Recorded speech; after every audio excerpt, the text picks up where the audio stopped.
Salut à tous. Aujourd'hui, je vais faire un phénix qui sort de ses cendres en sucre. Enfin, je vais essayer.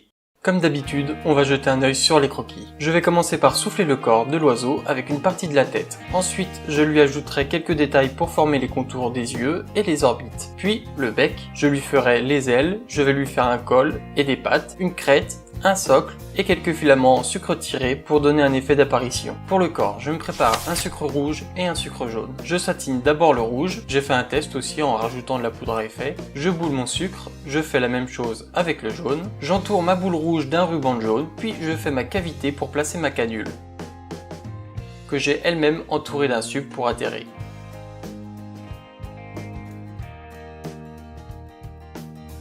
Je commence à souffler tout en lui donnant déjà une forme allongée. J'ai remarqué pendant un petit entraînement que de commencer en faisant une boule et l'allonger ensuite ça faisait des plis.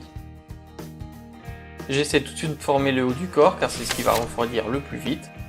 Pour que ce soit cette partie qui gonfle, je la chauffe légèrement sous ma lampe.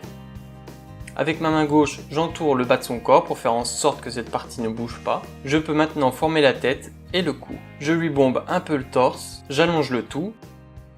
Je forme une espèce de début de queue au phénix qui va aussi me servir de support pour le coller à la base.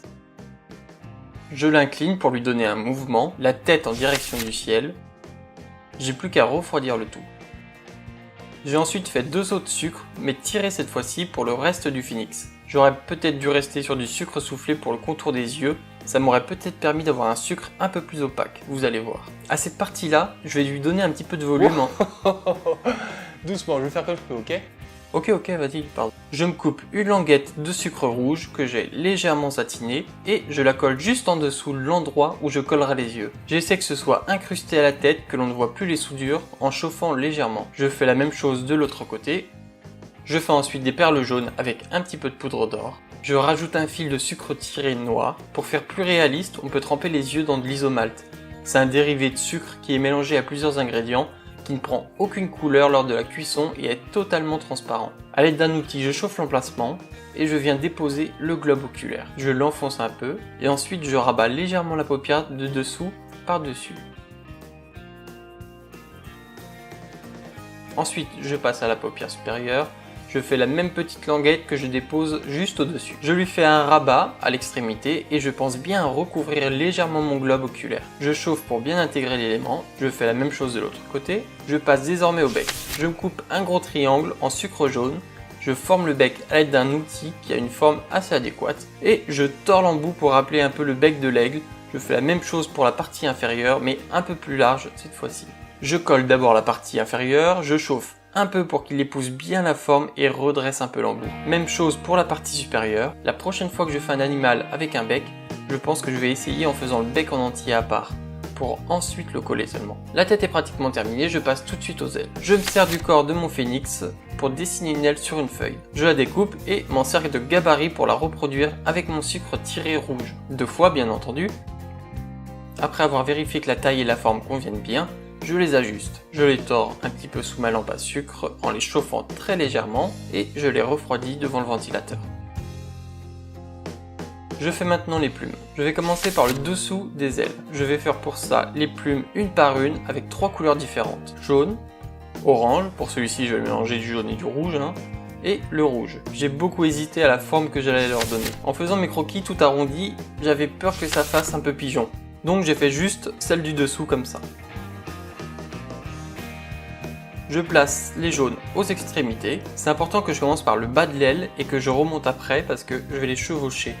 Du coup, si je le fais dans l'autre sens, on verra sous les plumes. Ensuite, les oranges.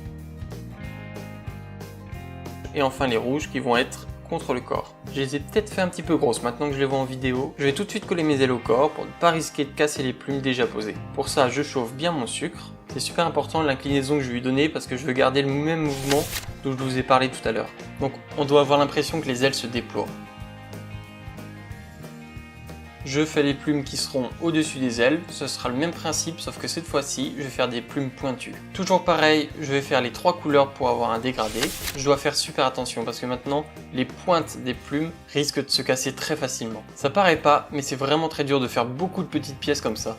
Essayez de rester régulier aussi bien avec la température du sucre que les formes et les tailles devant une lampe à sucre où il doit faire au moins 30 degrés, surtout à cette époque. C'est pour ça que je dois m'entraîner encore et encore. Je fais attention que l'on ne voit pas la base de mon aile.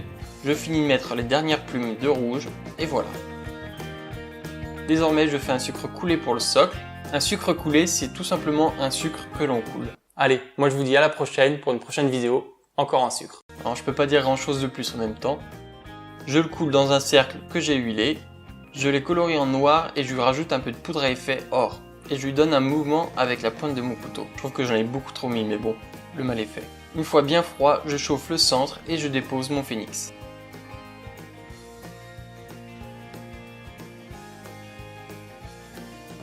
On passe tout de suite au col. Je vais tout simplement tirer des fils toujours des mêmes couleurs, jaune, orange et rouge. Je fais un petit peu plus de rouge pour faire le tour du cou et lui donner un effet un peu triangulaire au col. J'aurais bien aimé chauffer légèrement les fils qui retombent un peu, mais ça je l'ai fait en 2 fois, 2 jours différents et mon orange a pris une petite texture un peu bizarre dans la nuit, donc trop risqué de le chauffer.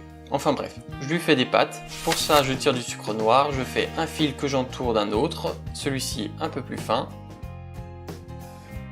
Je l'ai coupé en 2 parce qu'il est un petit peu trop grand. J'ai donc mes 2 pattes auxquelles je rajoute des griffes et un liseré rouge. Je les colle. Une dernière petite retouche à la tête où je fais une crête en sucre tiré orange. Pour la base, je fais toujours des fils, mais que je cintre un peu. À la base, je voulais pas faire des fils, mais plutôt une espèce de ruban, un peu comme si la queue de l'oiseau était en train de se former.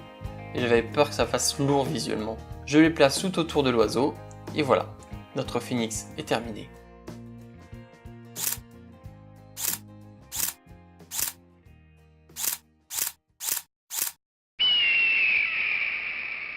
Voilà, cette vidéo est terminée, j'espère que ça vous a plu, que ça vous a intéressé. N'hésitez pas à me laisser vos avis, même si vous n'êtes pas du tout un pro du sucre ou vous y connaissez rien du tout.